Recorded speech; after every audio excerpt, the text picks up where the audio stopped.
रुक जाना, क्वेश्चन फिर से पढ़ रहा हूँ। ZPA लिमिटेड ने क्या बोला है, ग्रोथ रेट है 12% की in next 2 years. The growth फिर कितनी हो जाएगी, 10% for third and fourth year. After that growth is expected to stabilise at 8%। उसके बाद स्टेबलाइज कितनी हो जाएगी, 8% पर। If the last dividend D zero's कितना था, 1.5। तो फर्स्ट ईयर कितना होगा ग्रोथ, 12% प्लस 12% 1.68। फिर से 12% प्लस करो, कितना हो जाएगा 1.88।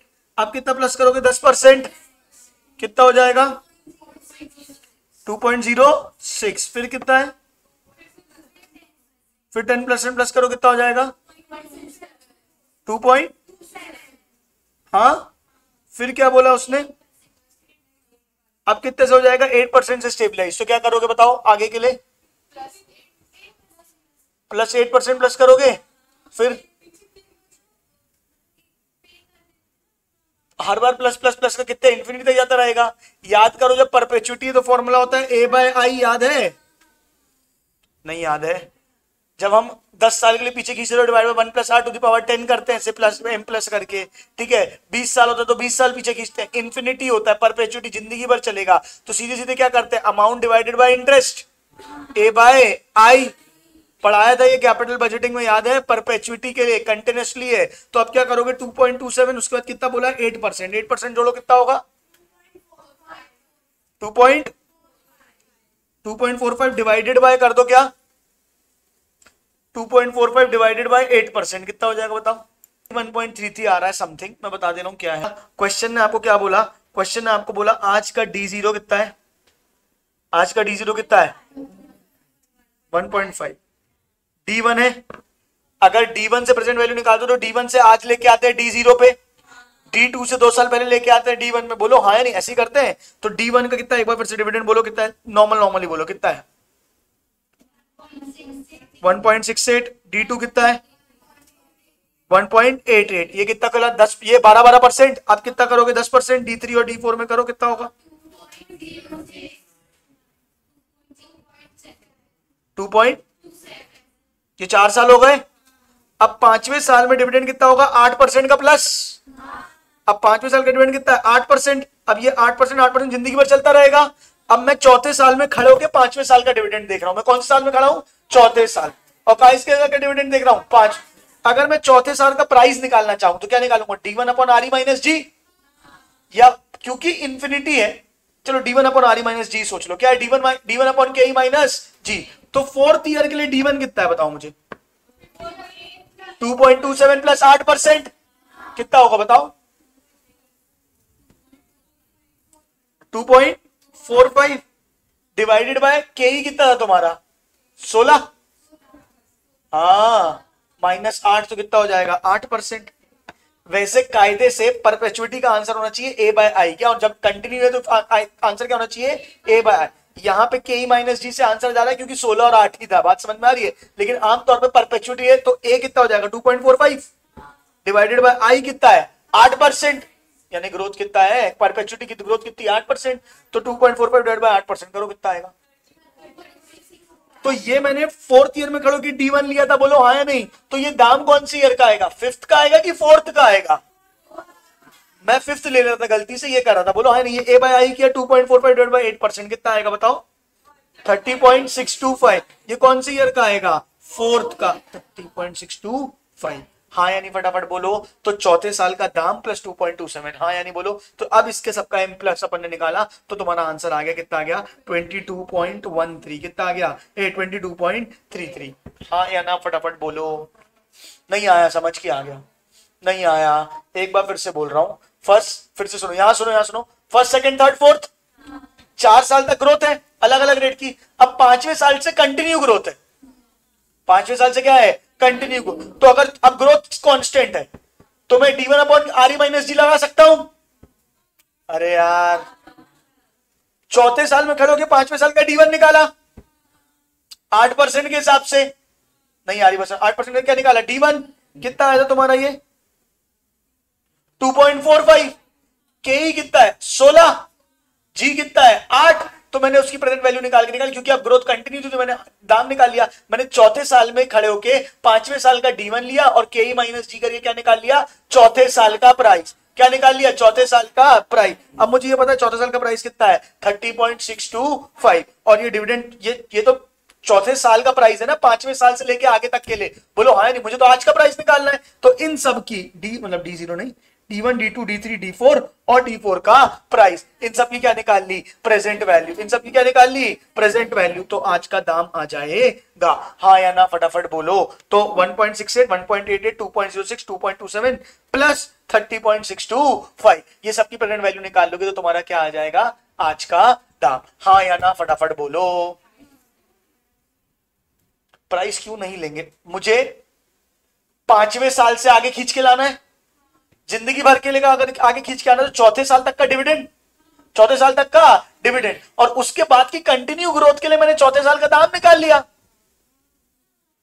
उसके लिए क्या किया? चौथे साल का दाम निकाल लिया और उन सबकी क्या कर ली? Present value. देखो मैं अलग समझा दूंगा, क्या बात समझ में आ रही है? चलिए बाकी सबको समझ में आ गया, इसको नोट कर लो, फिर आगे बढ़ेंगे।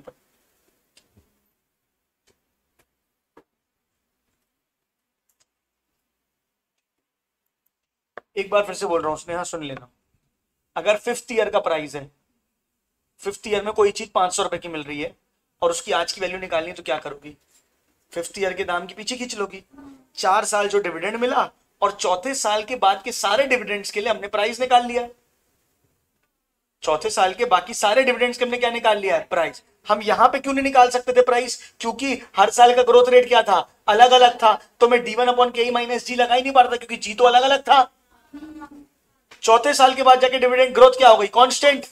तो वहां से मैंने ग्रोथ का फॉर्मूला लगा दिया, तो चौथे साल का दाम आ गया। अब मुझे आज का दाम निकालना है, तो 4 साल का डिविडेंड और चौथे साल का प्राइस, क्योंकि वो क्या कर रहा है? उसके आगे के सारे सालों के प्राइस को, डिविडेंड को कैलकुलेट करके क्या निकाल लिया? उस साल का प्राइस। अब उसके अपनी क्या कर दूंगा? Present value. आई की बात समझ में? 5वें साल की चीज को आज की वैल्यू निकालने के लिए प्रेजेंट वैल्यू तो निकालोगे 5वें साल के दाम का। आया कि नहीं आया?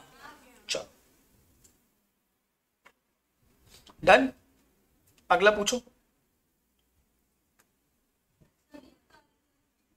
इसको नोट करना, नोट कर लो। 30, क्वेश्चन नंबर 30 क्या बोल रहा है? Balance sheet of smile heavy limited as at 31 March 19 reveals as under. Equity share capital दिए हैं 10 fully paid up, 2 lakh share 6 fully paid up, preference share 10 each, secured loan, trade payables ये दिया हुआ है। Inventories, current assets of land and building, furniture and fixtures, inventories, data that expected to raise 90% of the book value. You are informed that the preferred dividend has not been paid for last 5 years. Calculate intrinsic value of per equity share having face value of 6 each. Fully paid up. Net asset method. कैसे किया बताओ बना। Number 30 solve कर रहे हैं। उसने क्या बोला है? Current value of land and building is 30 lakh. Current value of land and building कितनी है बेटा? 30 लाख। तो लैंड एंड बिल्डिंग के सामने यहाँ पे लिख देता हूँ कितना बेटा? 30 लाख। फर्नीचर फिक्सचर की कितनी है बेटा? 2.5 लाख। हाँ, इन्वेंट्री कितना बोला है? 9,11,000। हाँ बोलो। फिर क्या है? Data expect to realise 90%। तो डेटा का 90% कितना आया बताओ मुझे? सॉरी 3,69,000। फिर क्या बोला है? बैंक बैलेंस तो सेम ही रहेगा 1,20,000। कोई डाउट है क्या इसमें? ट्रेड पेबल्स कितना है? 650। उसमें कोई चेंज है क्या? नहीं। सिक्योर्ड लोन कितना है? 14 लाख, ये भी सेम है। फिर उसने क्या बोला है? और preference dividend, you are informed that preference dividend has not been paid for last 5 years. तो 6 लाख का 12% कितना होता है?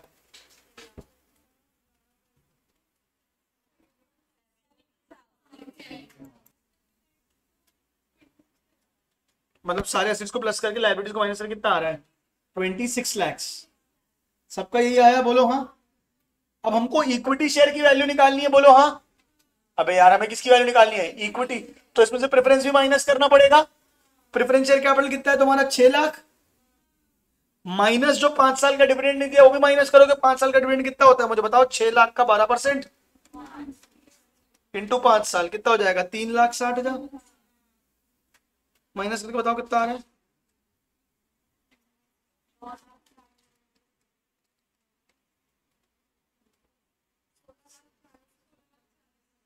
सारे एसेट्स को और लाइबिलिटीज को प्लस करने के बाद आया तुम्हारा 26 लाख। बोलो हाँ या नहीं? सारे एसेट्स को लाइबिलिटी माइनस करने के बाद कितना आया तुम्हारा? 26 लाख। उसमें से 6 लाख की तुमने क्या दे दी, प्रेफरेंस कैपिटल, और 3/7 क्या पे दिया, डिविडेंड। ये कितना है, 16,40,000। अब इसमें दो प्रकार के शेयर होल्डर्स है, एक कितना है 2 लाख शेयर्स और एक है 1,50,000। बोलो हाँ या नहीं। ये 10 ईच है, फुल्ली पेड अप है, और ये 6 ईच फुल्ली पेड अप है। अब ये दोनों को डिवाइडेड 3.5 लाख अगर करूंगा तो ना इंसाफी हो जाएगी, क्योंकि पर शेयर जो वैल्यू आएगी वो किसकी आएगी, 10 की आएगी कि 6 की आएगी, पता ही नहीं ना, क्योंकि ये तो कितना है 10 का है और ये कितने का है 6 का है। नहीं आई बात समझ में। पहले क्या करो, इससे समझ लो कि 4 रुपए पर शेयर मंगा लिए। इमेजिन करो कि ये शेयर भी कितने का है, 10 का ही है। इमेजिन करो कि ये शेयर भी कितने का है, 10 का, और ये लोग 4 रुपए पर शेयर हमको देंगे, तो कितने देंगे, 1.5 लाख इंटू 4, 6 लाख देंगे। अब कितना हो गया, 16,40,000 प्लस 6 लाख,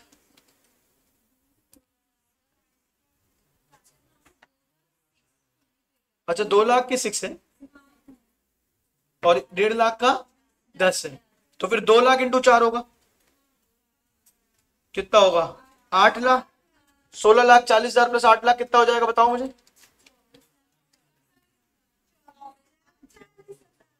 24,40,000। ये क्या हो गया, तुम्हारी नेट एसेट की वैल्यू आ गई। ये क्या आ गई, नेट एसेट की वैल्यू। हाँ या नहीं बोलो, divided by number of shares, divided by number of shares. लेकिन एक शेयर कितने वाला है, 10 वाला, और एक शेयर कितने वाला है, सॉरी ये शेयर कितने वाला है 10 वाला, और ये कितने वाला है 6 वाला, तो उसका 50% 60% लो। 2 लाख का 60% कितना आएगा, 1,20 प्लस 1,50, 2,70।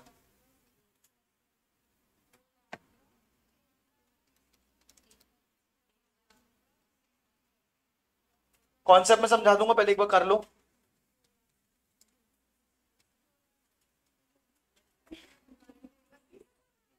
कितना आया, 2 लाख का 60% कितना आएगा, 1,20,000 प्लस 1,50,000 मिला कितना हो जाएगा, 2,70,000। 24,40,000 डिवाइड बाय 2,70,000 कितना आया, 9.03। ये फुल्ली पेड अप वाला आया, इसका 60%।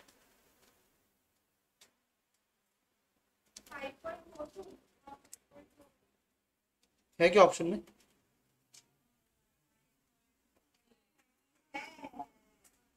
$5.4। इसका एक कौन सा पूछना है, पूछो। सॉरी,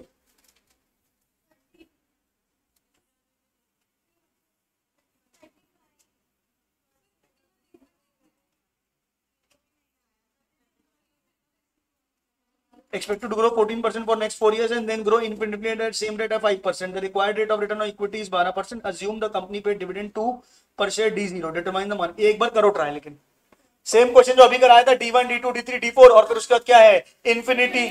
अरे हाँ या नहीं बोलो ना, एक बार ट्राई करो इसको, जरूरी है ये क्वेश्चन करना। क्वेश्चन नंबर 31 एक बार रीड कर दे रहा हूं मैं। A chemical company has been extended to grow at a rate of 14% per for next 4 years, then grow indefinitely for 5 years, a 5%. The required rate of return is 12%. Assume the company D0 कितना है 2, D0 कितना है 2। तो मुझे बताओ D0 अगर 2 है तो D1 कितना होगा, 14% से ग्रो कराओ 2.28 कितना, फिर नेक्स्ट 4 इयर्स तक D2 कितना होगा, फिर D3 कितना होगा, D4 कितना होगा 3 और अब कितने से ग्रो करना है उसको 5% से, तो 5% से ग्रो कराओ कितना हो जाएगा, ये D1 हो जाएगा D4 के लिए डिवाइडेड बाय के माइनस जी। के कितना है मुझे बताओ 12 और ग्रोथ कितना है 5, तो 12 माइनस 5 तो डिवाइडेड बाय 7%, 3.44 डिवाइडेड 6 बाय 7% कितना हो जाएगा 50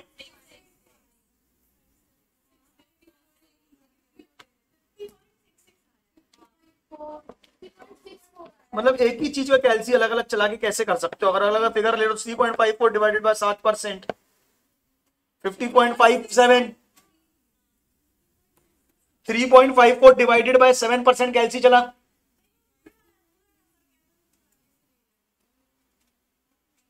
माता खतरनाक हो तुम, जब मैं बोल रहा हूं ये करो तो बताओ ना, फिर बाकी को कंफ्यूज क्यों कर रहे हो। 3.54 डिवाइडेड बाय 7% कितना आ रहा है बताओ मेरे को 50.57, इसको प्लस कर दो 3.37 से 53.94, ये चौथे ईयर का हो गया, बोलो हाँ या नहीं। अब प्रेजेंट वैल्यू किस रेट से खींचनी है, 12% से, तो 1 divided by 1.12 into 2.28 equal to m plus 1 divided by 1.12 equal to into 2.60 equal to m plus, हाँ 1 डिवाइडेड बाय 1.12 इक्वल टू 3 बार into 2.96 equal to m plus 1 divide by 1.12 1 2 3 4 into 53.94 equal to m plus MRC, कितना हो जाएगा 40.949 इसमें answer है। और सबसे आसपास का आंसर क्या है 40.62, तो वो ऑप्शन हो जाएगा। हाँ या ना फटाफट बोलो, क्या गलती थी? तो हो सकता है उस समय कुछ प्रेजेंट वैल्यू करने में गलती हो रही होगी, जब हो गलती तो लिख के कर लिया करो पूरा प्रेजेंट वैल्यू भी। डन या नॉट डन? कितने बच्चे हैं और?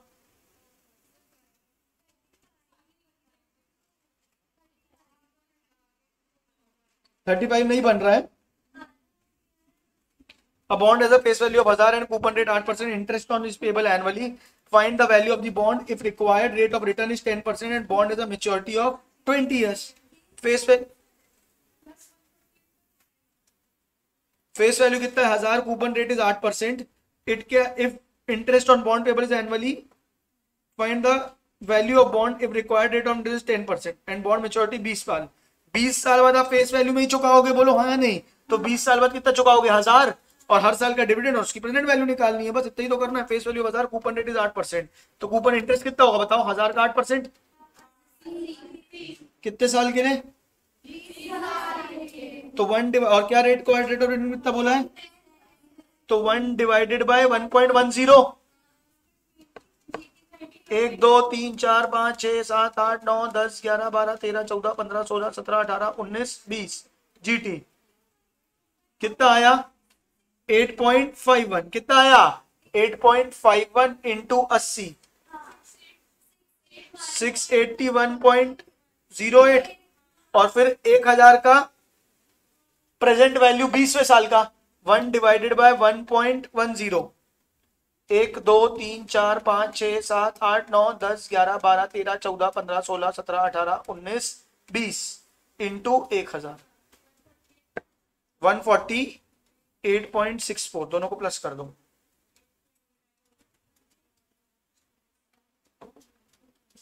तो 830 कुछ आंसर आ रहा है। भैया मैंने एक बॉन्ड लिया है, ओए मैंने एक बॉन्ड लिया है 1000 रुपए का, ठीक है क्या, मतलब मैं एक कंपनी हूं, मैंने बॉन्ड इशू किया है, तो मेरे को आज 1000 रुपए मिले हैं। हर साल कितने मिलेंगे, हर साल कितने दूंगा 80 80 80 80 80 20 साल तक, और 20वें साल में 1000 रुपए चुकाऊंगा भी तो। रिडीम नहीं करोगे क्या, लोन वापस नहीं करोगे, तो तुम्हारे पास से 20 साल में कितना पैसा गया 80 80 80 80 20 साल तक, और 20वें साल में 1000 रुपए, उन सब की प्रेजेंट वैल्यू। अरे यार ये पढ़ा है यार, कैपिटल बजटिंग में क्या कर रहे हो यार, बेसिक है ये, नहीं आ रही बात समझ में। हम क्या कर रहे हैं, बॉन्ड की वैल्यू निकाल रहे हैं, क्या निकाल रहे हैं, बॉन्ड की वैल्यू। एक इन्वेस्टर है, एक कौन है, यहां सुनो, मैं कौन हूं इन्वेस्टर, मैंने 1000 रुपए दे के एक बॉन्ड खरीदा, मैं प्रेजेंट वैल्यू क्या निकालता हूं, मुझे जितने पैसे मिलने वाले हैं उसकी प्रेजेंट वैल्यू निकालता हूं। पहले साल में कितने मिलेंगे 80, दूसरे साल में 80, तीसरे साल में 80, ऐसे 20 साल तक 80, और 20वें साल में 1000 रुपए वापस भी मिल जाएंगे।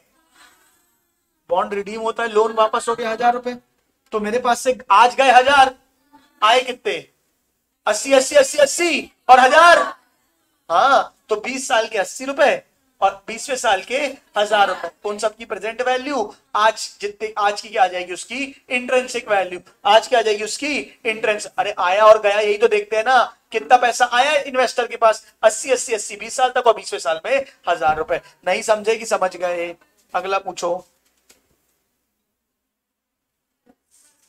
बस 40 पूरे क्वेश्चन कर लोगे कि नहीं किए? जिसने करे हैं गुड, जिसने नहीं किए हैं वो लोग एक बार ट्राई करके आएंगे। ये सारे क्वेश्चन आपके होमवर्क है, यहाँ पे आपका ये वाला चैप्टर भी क्या होता है बेटा, खत्म।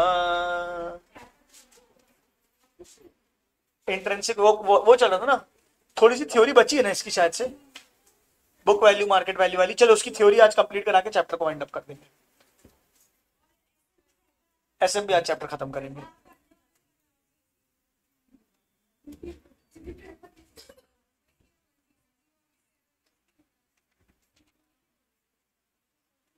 पेन देने, चलो यहां तक सब बेटा मेरे को प्लीज सारे काम छोड़ के मुझे जवाब दे दो। पहले सबसे पहले मुझे ये बताओ, क्या ये सारे क्वेश्चन हो गए हैं कि कुछ बचे हैं?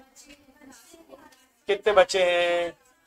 आज जाओ ये 4 क्वेश्चन ट्राई करो, प्लस जितने डाउट से वो जाके रीगो करो। डाउट है तो कल फिर पूछ लेना, लेकिन एक बार प्रैक्टिस कर लेना। इंपॉर्टेंट है ये चैप्टर बहुत ज्यादा।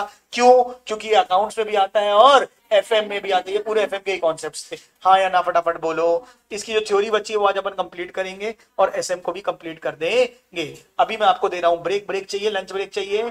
लंच ब्रेक दे रहा हूं, उसके बाद अपन बात करते हैं।